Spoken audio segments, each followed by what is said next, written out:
Greetings, book lovers, and get ready for a literary adventure that will ignite your imagination. Join me as we traverse the captivating landscapes of The Color Purple by Alice Walker.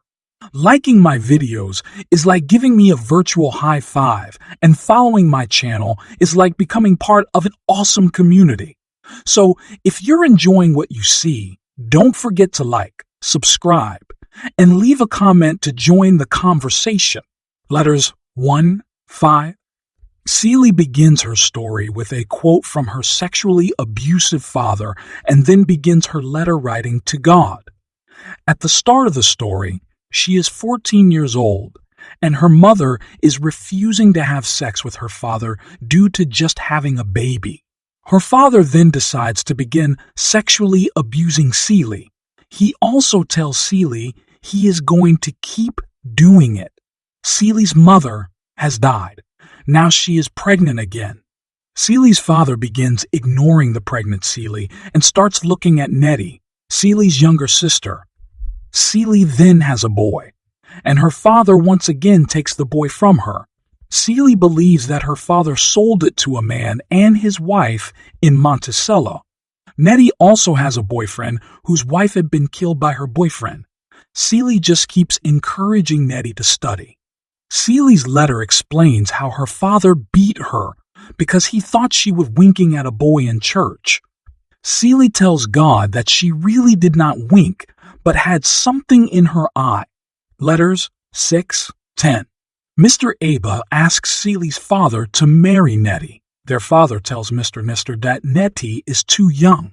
He also adds that Mr. A's wife was killed in a scandal by her boyfriend, and the name Shug Avery comes up. Celie asks her stepmother about Shug Avery, and her stepmother says that she is going to find out who she is. They find out that Shug Avery is a beautiful singer. Celie sees a picture of Shug and begins to dream about her. When Celie's stepmother becomes ill, Celie begs for her father to take her rather than Nettie. Celie's father counters that Celie works hard and will make a good wife, a better wife than Nettie. He even offers Celie's cow in the deal, though he warns Mr. Met Celie lies. Mr. takes the spring to reluctantly consider a marriage to Celie.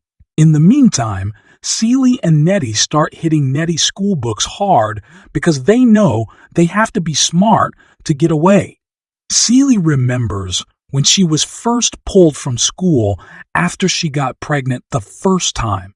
Her father had told her she was too dumb to be in school.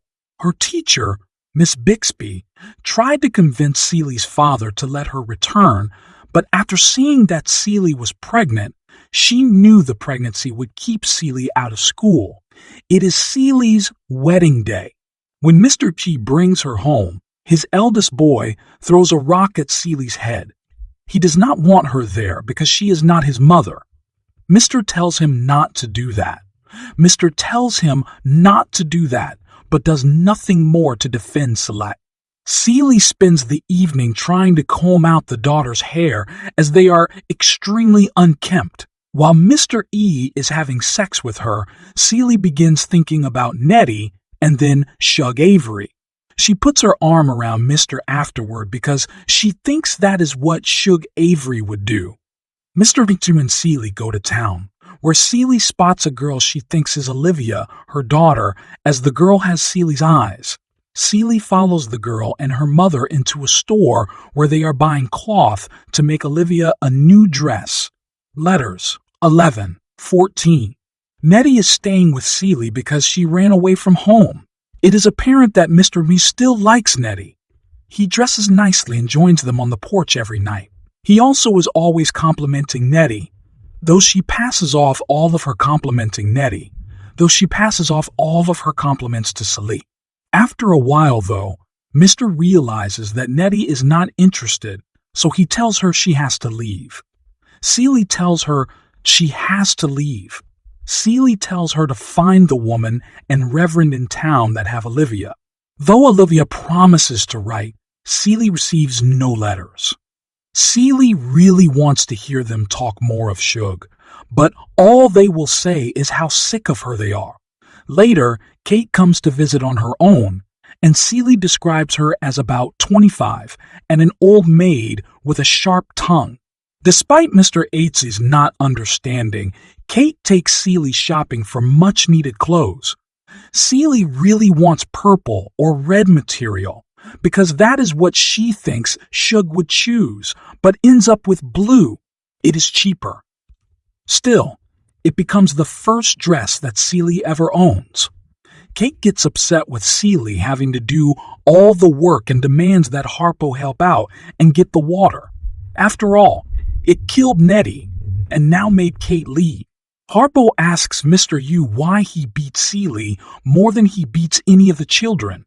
Mr. tells Harpo it is because Celie is stubborn, and it's because Celie is stubborn and staunchly good for, and stops. Harpo then asks why Celie is stubborn, but all Celie can think about is why no one ever asks her why she's Mr. Swipe's wife. She talks about how she understands now why trees fear man because she makes herself wood when he beats her, especially with the belt. Harpo tells Celie that he is in love with a girl from church, but she does not know it yet. Letters 15, 20. Mr. Pshu is gone 3 days since Shug is in for the weekend. Celie is out in the field chopping wood after Mr. Endicott comes home. He steps out for a second to help, but then goes back inside. Celie wants to ask him questions about Shug, but he tells Celie to go back to chopping. Mr. Keats spends all of his days on the porch staring at nothing. Harpo begins complaining about the work that he now has to do since he has to take his father's place in the fields with Celie. Mr. says he doesn't have to work anymore since Harpo is there. Harpo is hurt by his father's statement, but he tells Celie that he is still in love. The father of the girl Harpo is in love with tells Harpo that he is not good enough for his daughter. He tells Harpo that it has to do with Harpo's mother being killed by her boyfriend and the scandal it caused. Harpo begins to have nightmares about his mother's death. Sophia tells Harpo to find her when he is free and asks Celie for a glass of water before she leaves. Celie goes to bed, leaving Mr. and Harpo on the porch. Harpo and Sophia are married. They are living in the house by the creek. Before marriage, Harpo had gone on strike and would pick only a couple of ears of corn each day, making them lose money. However, he now works like a horse. After seeing Harpo dote on his daughter, Mr. comments that she is going to tractor traces on him. Harpo asks Mr. how to make Sophia mind, and Mr. tells him to hit her. Harpo asks Celie what she thinks, but Celie doesn't want to make trouble, so she agrees with Mr. Mitt. However, she really wants to tell Harpo that she's never seen him as happy as he is now. That Saturday, Sophia and her kids go for the weekend to visit Sophia's sisters. Celie is having trouble sleeping, and a voice inside her head is telling her that she did something wrong, that she sinned against someone. Sophia comes over and returns some curtains that she and Celie had been working on and offers to pay her. She tells Celie it is because she told Harpo to beat her. Celie tries to lie and say that she didn't tell Harpo to beat Sophia, but then admits that she is jealous of Sophia. She sees that Sophia can fight and Celie cannot. Sophia tells Celie that she has had to fight her whole life and thought that living with Harpo would be the first place she wouldn't have to fight. She also tells her that she'll kill Harpo before she lets him beat her. Celie is ashamed of her advice and jealousy. Sophia tells Celie she feels sorry for her because she doesn't stand up for herself and asks what Celie does when she gets mad. Letters 22, 27. Shug Avery is sick and no one will help her. Women in church are looking at Celie confused as she is faithful and even helps out at church. Celie listens as the preacher and the other women call Shug a preener. I tells Harpo and Sophia to go and get Shug and bring her home. Celie is beside herself with excitement. Even as ill as she is, Shug is still dressed to kill. They bring her upstairs and Celie helps to take off her caked-on makeup and clean her up. Sick, sallow-looking, and feverish, Shug is still beautiful to Celie. As Celie is cleaning her up, though, Shug looks over at Celie and starts to cackle. She tells Celie, "You sure is ugly," like she hadn't believed it before. Shug is extremely ill, and Celie does not think that she has ever seen anyone as sick before. Celie gives Shug a bath because suddenly Mr. Eerie, even though he and Shug have had 3 babies together. It is the first time she's ever seen a woman naked besides Sophia. Shug is still mean, and has full of claws. Shug tells Celie about how she left her 3 kids with her mother long ago. Celie asks her if she misses the kids, and Shug tells her she doesn't miss anything. Celie made Shug breakfast, but Shug says all she wants is coffee and a cigarette. Celie watches Shug's fingers and wants to put them in her mouth. Celie asks if she can eat with Shug, and she shrugs and goes back to reading a magazine.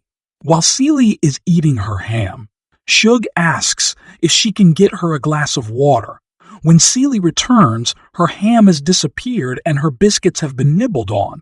At first, Shug is annoyed, but then relaxes and starts humming. Celie asks about the tune, and Shug tells her it is something she made up. Mr. Bitch's father shows up and gives Mr. hard time about Shug being in his house. Mr. doesn't respond at first, but after a bit of listening, he tells his father he just does not understand. Then they argue. His father tells Celie that he just does not understand how Celie can allow her husband's whore in the house. Mr. tells his father to leave and hands him his hat. Mr. Turdsbrood's brother, Tobias, comes bringing Shug a box of chocolates. He tells Celie, who is sewing a quilt with Sophia, that he wishes his wife were more like her. Letters 28-32.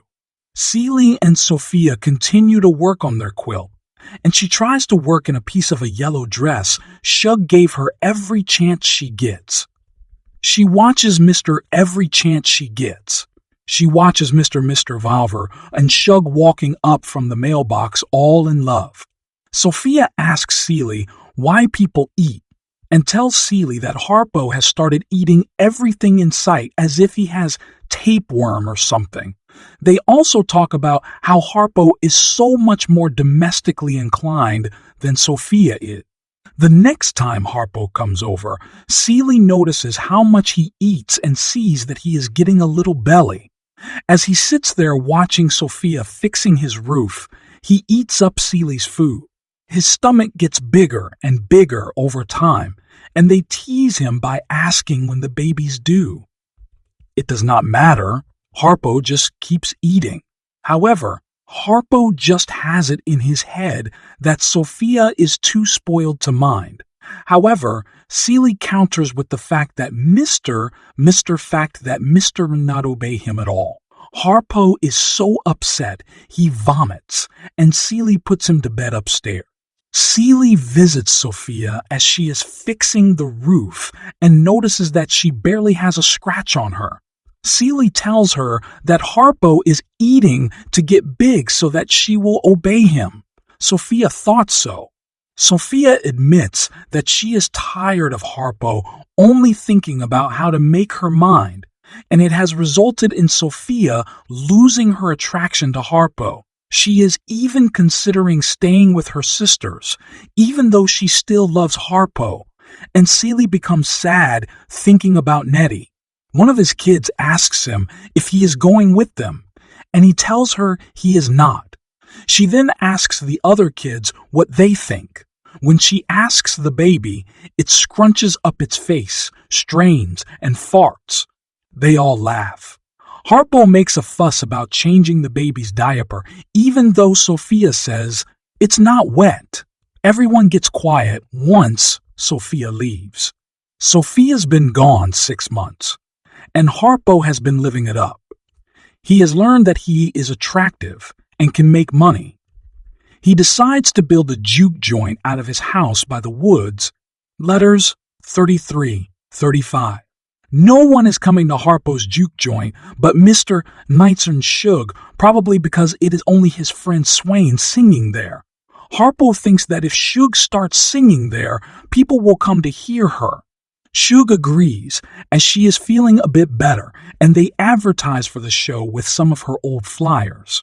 Shug draws a crowd and gets a warm welcome on opening night, and Celie is glad to just hear her. Mr. have been making a fuss about Shug singing and her dress and saying that his wife should not do things like that, and Shug responds that she sure is glad. She's not his wife. She's not his wife. Celie feels the tears come until Shug dedicates a song she made up to Celie. It is the first time anyone made anything up and named it after her. Shug is starting to feel better, and she is singing more and more. She tells Celie that it is time for her to go. Mr. and Shug sleep together, knowing that Shug is leaving soon. Shug asks Celie if she minds that she and Mr. sleep together, and Celie lies and tells Shug that she does not mind. Shug tells Celie how much she loves sex, but Celie tells her that she does not really like it at all. After explaining to Celie how sex can be pleasurable, she has Celie look and touch her private areas in a mirror. Letters 36-42. Sophia returns home looking good with a big black man named Henry Broadnax, but Celie refers to him as the prizefighter. The two of them sit down for a drink, and the prizefighter makes a comment about Shug's gold dress, which is barely held up by the straps. She tells them the trouble she's had with the kids and that she now has 6 of them. They are with her sister. Celie is shocked at how good Sophia looks, and Sophia tells her that life does not stop when you leave home. Celie, though, believes just the opposite. However, she also believes that it started again when Shug came to stay. Harpo confronts Sophia and the prizefighter about her responsibilities, but then they end up dancing. The mayor's wife offered Sophia a job as her maid, and Sophia responded to hell no, which angered the mayor, who confronted Sophia. He ended up slapping Sophia, and she knocked the mayor to the ground. The police came, beat Sophia, and almost shot the prizefighter. By the time Celie sees Sophia, she is bruised, blind in one eye, and her nose is half torn off. They get to see Sophia twice a month for 30 minutes each time. Sophia tells them that prison life is bad with lice, roaches, mice, and flies. Sophia is on laundry duty all day, every day. The people on staff at the prison say that Sophia is a good inmate, but she says that she modeled her behavior after Celie. The discussion turns to breaking her out, including Celie, seeing God, who is white, coming on a chariot to save Sophia from prison, surrounded by his angels, who are also white. However, they finally realize that the warden is really Squeak's uncle, so they decide to send her to plead for Sophia. They dress Squeak up as a white woman and tell her exactly what to say to the warden. She is to tell him that Sophia has not been punished enough and that she likes prison. She is to tell him that Sophia would be much more miserable if she were someone's maid. The prizefighter says that he thinks this is Junkle Tomming, and Shug tells him that Uncle Tom was not called Uncle to nothing. Squeak comes home a mess. She had told the warden everything she was supposed to, but then he told her to take off her dress. Mary Agnes is now singing at the juke joint. At first, she was just singing Suge's songs, but now she is singing her own. Harpo is not really sure what to make of it, but the kids love her, mostly because she lets them do anything they want, and Sophia's sisters pick up the disciplinary slack. Squeak sings a song about being yellow, not black or white. Letters 43, 48. Sophia returns home looking good with a big black man named Henry Broadnax, but Celie refers to him as the prizefighter. The two of them sit down for a drink, and the prizefighter makes a comment about Suge's gold dress, which is barely held up by the straps. She tells them the troubles she's had with the kids, and that she now has 6 of them. They are with her sister. Celie is shocked at how good Sophia looks, and Sophia tells her that life does not stop when you leave home. Celie, though, believes just the opposite. However, she also believes that it started again when Suge came to stay. Harpo confronts Sophia and the prizefighter about her responsibilities, but then they end up dancing. The mayor's wife offered Sophia a job as her maid, and Sophia responded to hell no, which angered the mayor, who confronted Sophia. He ended up slapping Sophia, and she knocked the mayor to the ground. The police came, beat Sophia, and almost shot the prizefighter. By the time Celie sees Sophia, she is bruised, blind in one eye, and her nose is half torn off. They get to see Sophia twice a month for 30 minutes each time. Sophia tells them that prison life is bad with lice, roaches, mice, and flies. Sophia is on laundry duty all day, every day. The people on staff at the prison say that Sophia is a good inmate, but she says that she modeled her behavior after Celie. The discussion turns to breaking her out, including Celie, seeing God, who is white, coming on a chariot to save Sophia from prison, surrounded by his angels, who are also white. However, they finally realize that the warden is really Squeak's uncle, so they decide to send her to plead for Sophia. They dress Squeak up as a white woman and tell her exactly what to say to the warden. She is to tell him that Sophia has not been punished enough and that she likes prison. She is to tell him that Sophia would be much more miserable if she were someone's maid. The prizefighter says that he thinks this is Junkle Tomming, and Suge tells him that Uncle Tom was not called Uncle to nothing. Squeak comes home a mess. She had told the warden everything she was supposed to, but then he told her to take off her dress. Letters 49, 51. Celie is holding a letter from Nettie telling her that she is alive and hoping that Mr. Diaz is giving Celie her letters.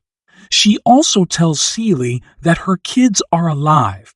One night prior to getting the letter, Suge asks about Nettie, and Celie tells her that she thinks Nettie is dead because she has not gotten any correspondence from her. Suge asks if a letter from Nettie would have any funny-looking stamps on it because she and Mr. went to the mailbox one day and he took a letter like that and put it into his pocket.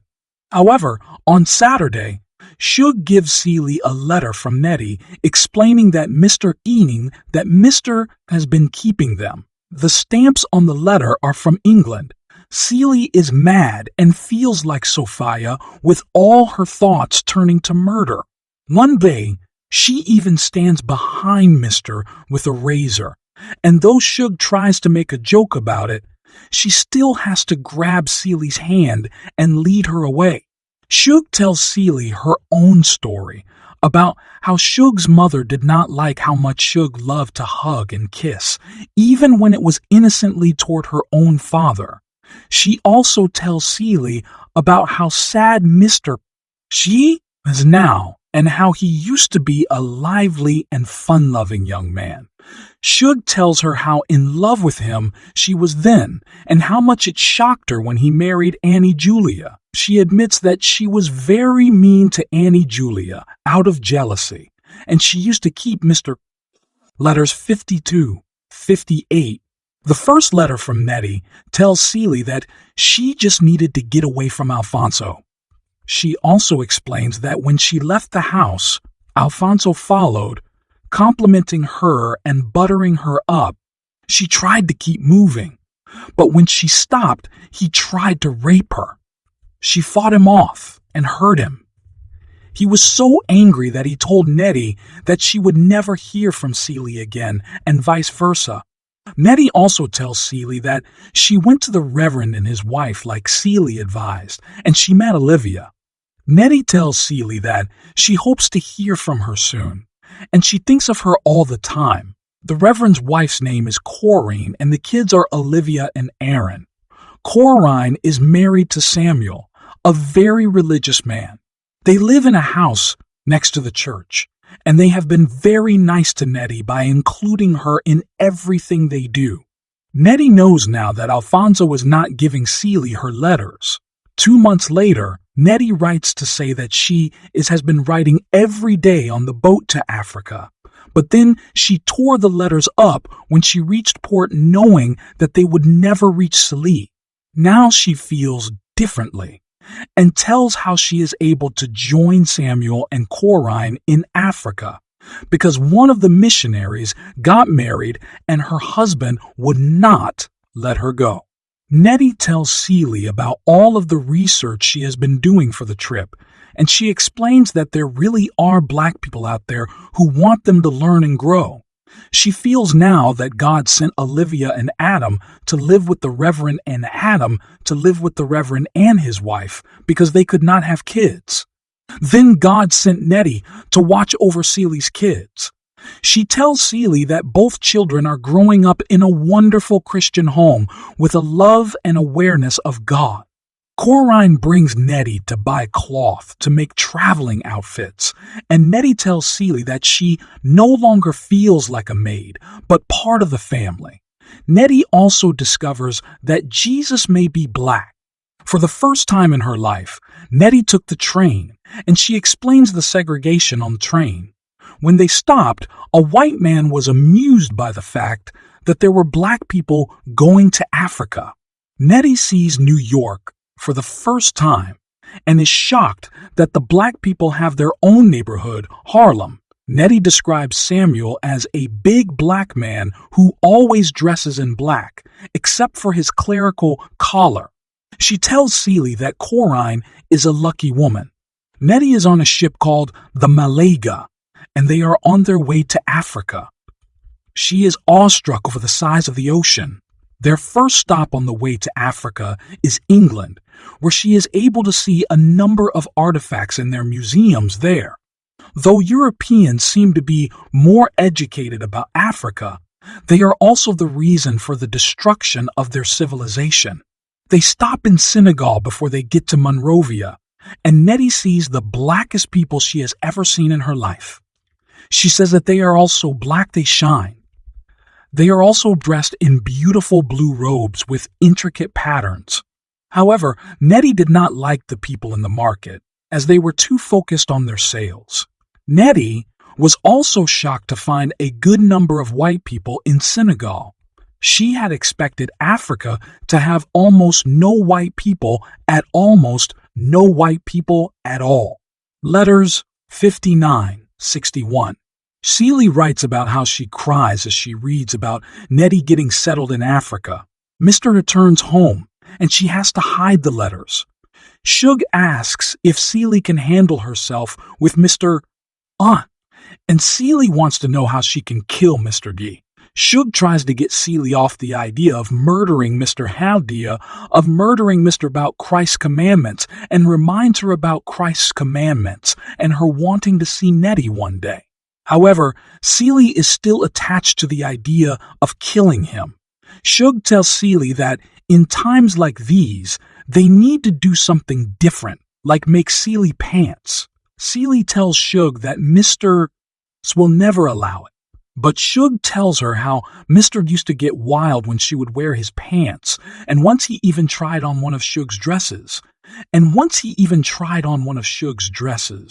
They get a pair of pants from Odessa's husband and begins sewing. Celie sews and reads Nettie's letters, which is better than having a razor in her hands. Celie begins her letter to God talking about how she is beginning to strut a bit now that she knows Nettie is alive. She feels some shame about her children, as Shug has told her that kids born from incest are dunces. She dreams now of escaping with Nettie and her children as she reads more of Nettie's letters. They leave to meet the Olinka and travel through the jungle, which fascinates Nettie, and she has never seen so much greenery. When they arrive at the village, they are immediately surrounded by curious villagers who do not speak. The women, though silent, have no problems touching them or their clothes and shoes. They are told that the villagers are not speaking due to the last missionaries being all white. They are brought to an open hut and given palm wine and dinner. They listen to music and watch dances for most of the night. They are told the story of the root leaf, which relates the villagers' history. Letters 62-67. Nettie tells Celie how busy her days are. She teaches school to the Olinka children, but Olivia is the only girl in school there. The Olinka do not believe in educating their girls, as they believe a woman only becomes something through her husband. They look at Nettie with pity because she is not married, and Adam is the only boy in school that will talk to Olivia. Olivia plays with an Olinka girl, Tashi, after school. Tashi does her chores at home quickly so that she can play with Olivia, who teaches her much of what she knows. The girls are as thick as thieves. Olivia is confused because they often tell her she will be a chief's wife, and she asks Nettie why they tell her that. Nettie explains that being a chief's wife is as high as the village women can think. However, the thought of it gives Olivia nightmares. Nettie tells Celie that there is a change in Coraline since they got there. She says that Coraline is not sick, but there is a change in her spirit. She tells Nettie that she does not like that other women think she is Samuel's other wife. She also does not want her children calling her Mama Nettie, nor does she want Nettie wearing her clothes. Nettie then describes how much she loves her hut, which is round and decorated with Olinka cloth and religious pictures. Coraline and Samuel's hut has Christian artifacts. Tashi's parents have come to Coraline and Samuel to tell them that they do not want Tashi to visit them anymore. They feel that Tashi is being corrupted by them and learning too many of their ways. They have been in Africa now for 5 years, and she tells Celie that Olivia and Adam are almost as tall as she is now. They are both very smart. There has been talk of sending them away to finish schooling, as they are reaching an age where Nettie's teaching is limited, and the thought breaks Nettie's heart. Coraline has asked Nettie not to invite Samuel to her hut anymore, as she does not want the villagers getting the wrong idea. Since Coraline is not as close to Nettie anymore, she says she gets lonely for the friendship, though the children do provide her with companionship and liveliness. Olivia is shocked at how many of the stories and legends that she grew up with Tashi is able to fill in. Nettie experienced her first Olinka funeral during the rainy season when Tashi's father died from malaria. Catherine, Tashi's mother, has become one of the most productive of his wives, and she now insists that Tashi must learn. Catherine has become an honorary man, as she has 5 sons and does not have to worry about her status. Nettie is beginning to really see the relationship of the women in the village. She is trying to help do work, as it is through this work that the women get to know one another. However, the men in the village still hold the power of life or death over the women. If a woman is accused of adultery or sorcery, she can be put to death. Samuel has intervened on a few occasions.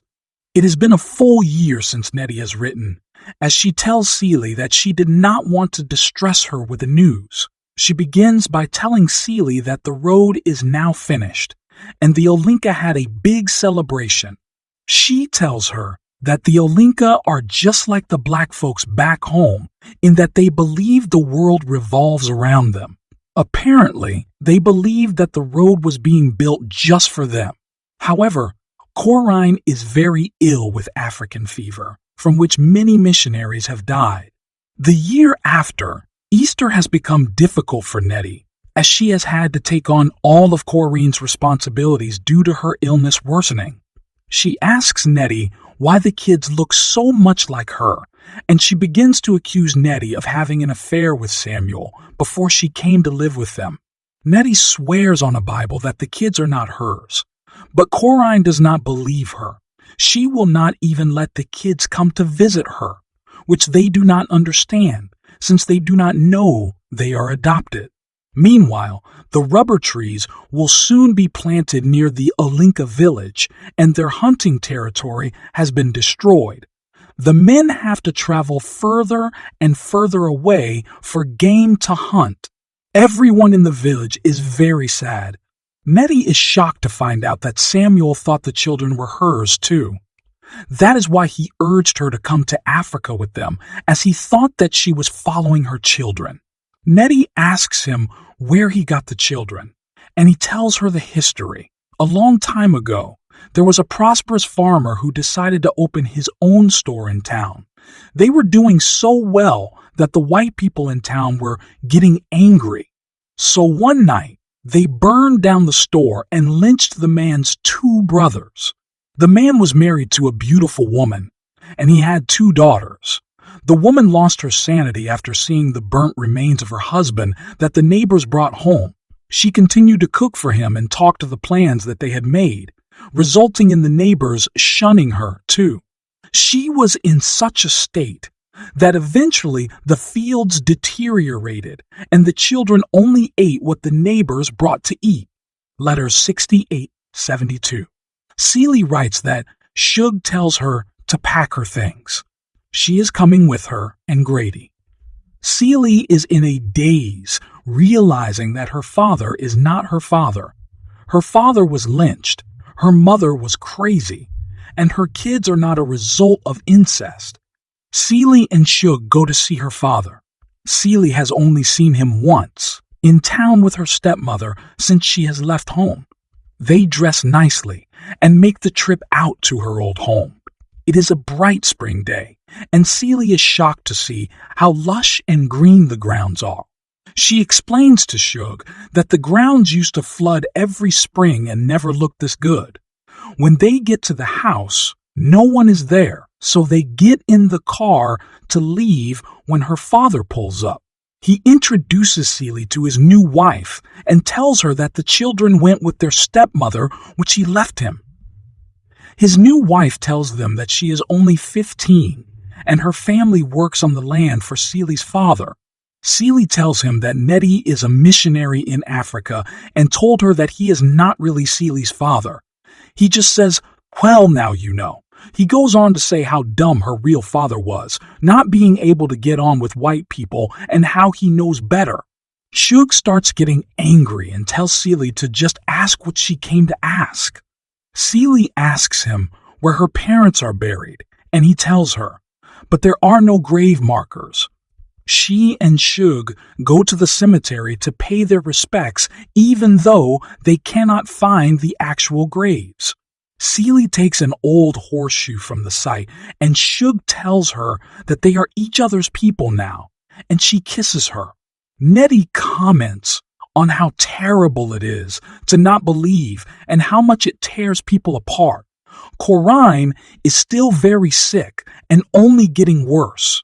Nettie writes that she is still trying to get Corrine to remember seeing Celie in town. She even pulls out the first quilt and clothing that she can remember her working on and shows Corrine the cloth.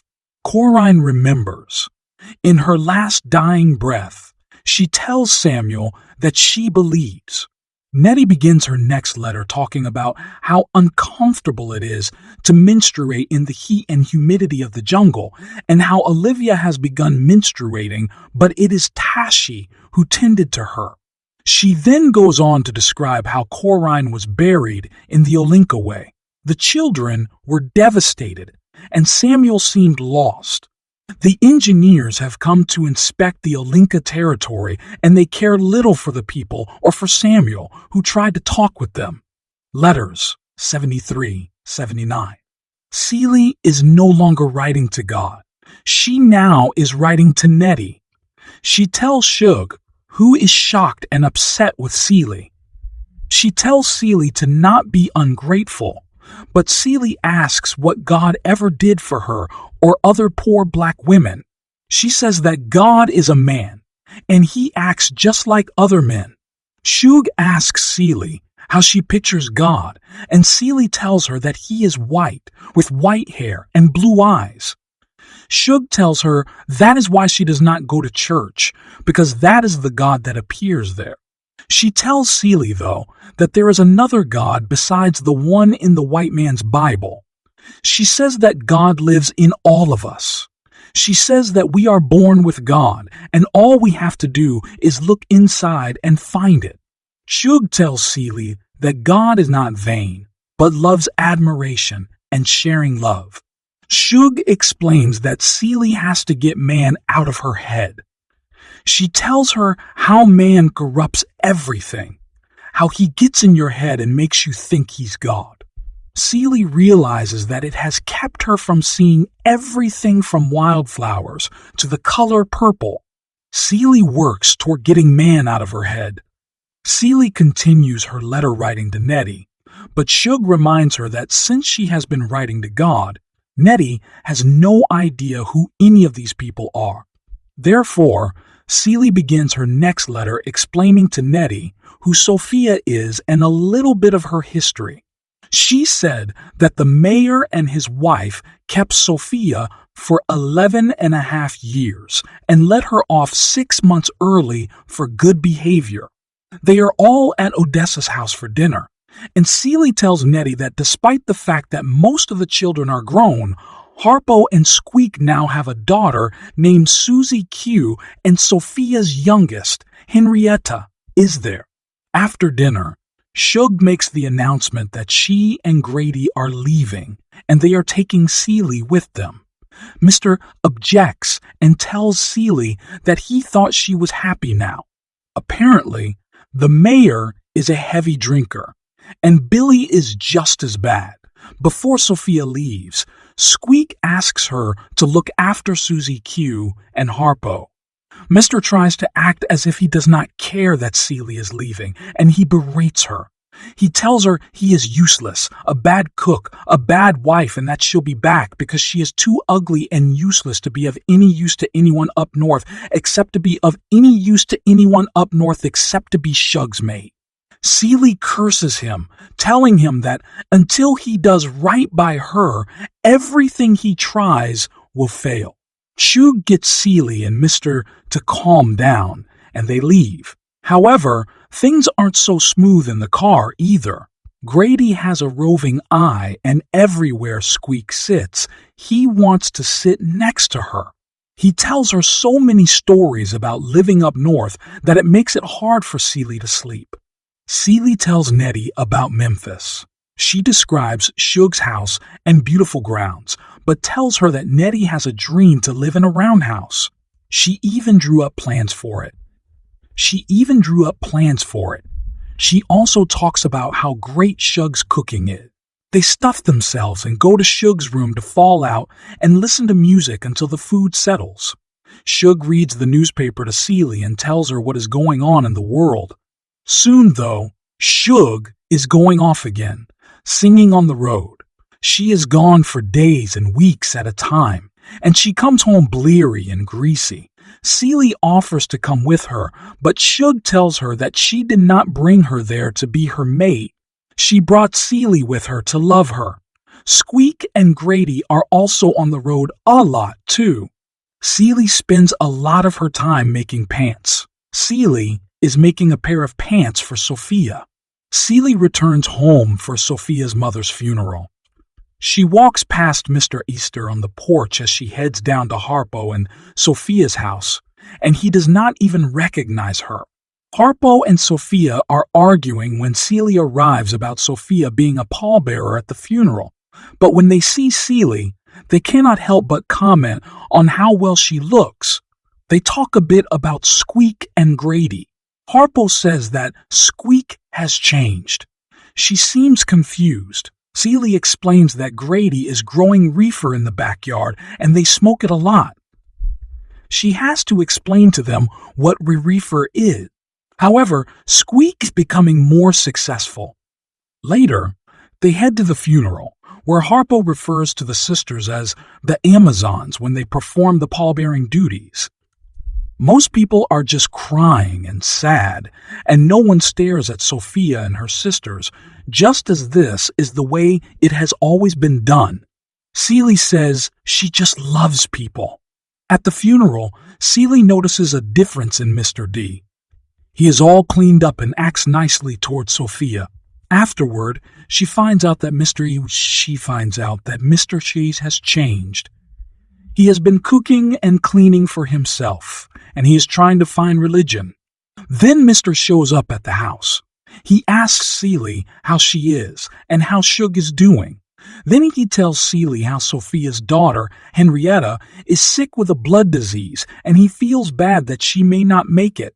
He also tells her how Eleanor Jane is still in need of Sophia's help, as her mother just died too.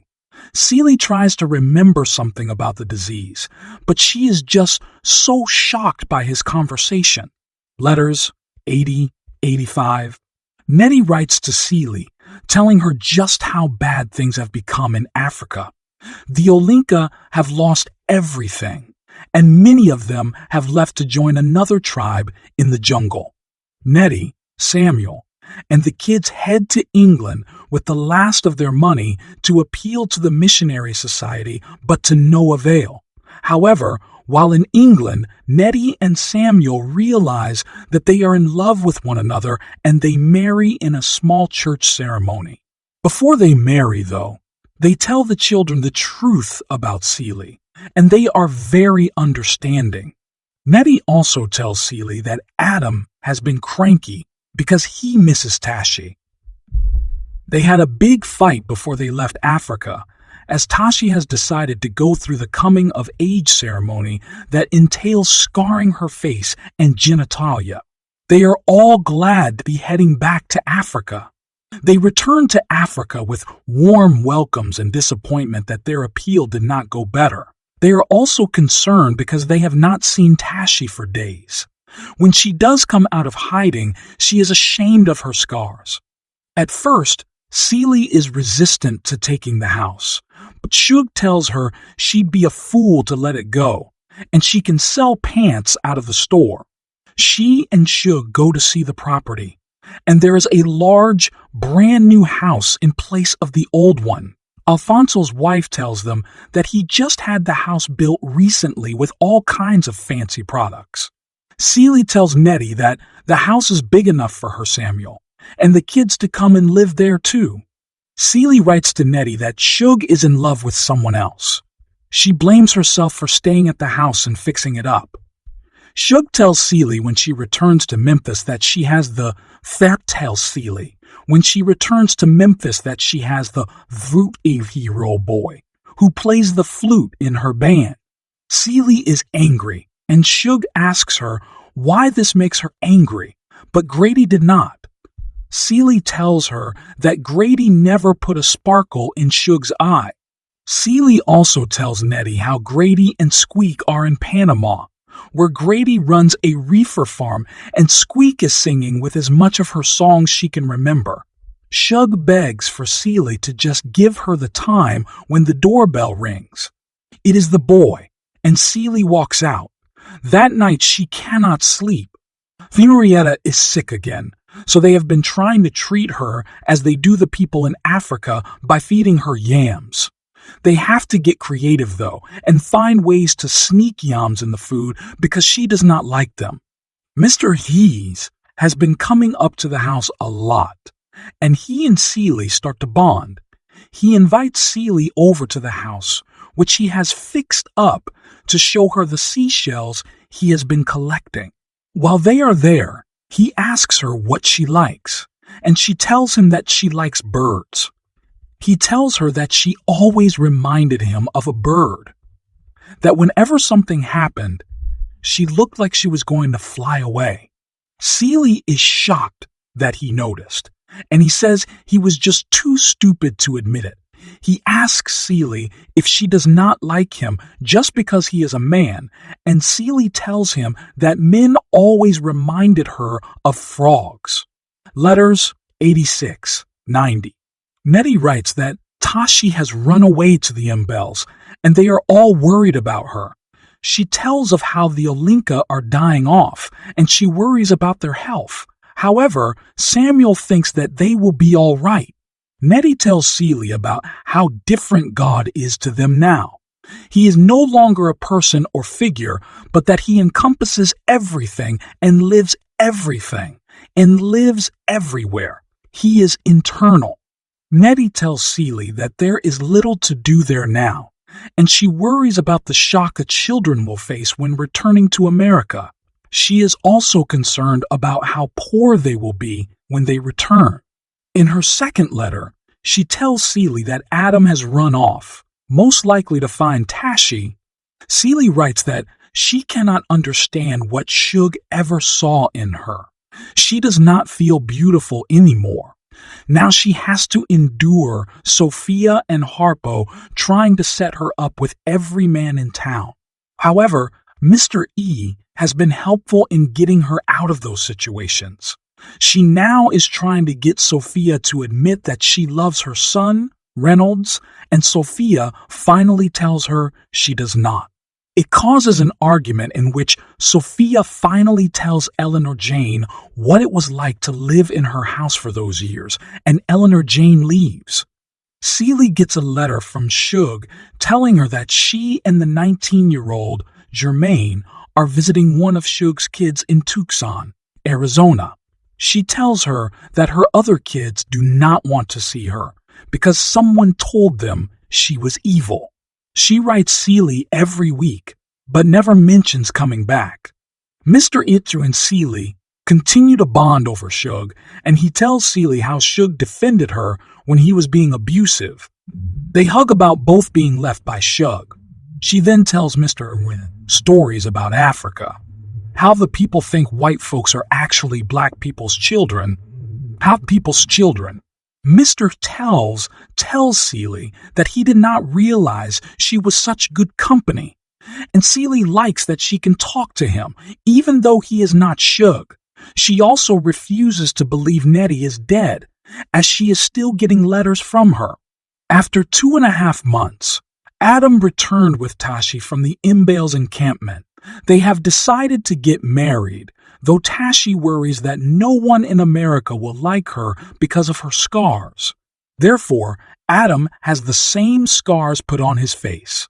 Celie and Mr. Key continue to grow closer, resulting in him asking her to marry him again. Celie declines, telling him they should just be friends, Just as she realizes that she is content and can live without Shug writes to say, she is coming home. Celie realizes that she will be happy if Shug returns, but content even if she does not. When Shug comes home, she thinks there is something going on with Celie and Mr. Mook when Celie refers to him as Albert. She is jealous. Celie assures Shug that they are just friends who became close by talking about how much they love her. Celie begins her letter by addressing it to God, stars, trees, skies, and everything. Nettie and the children are home. 30 years later, they are reunited. Albert is the first one to notice the car, and Celie is speechless when she sees the family get out of it. She is swaying with her mind swimming, and Nettie is doing the same.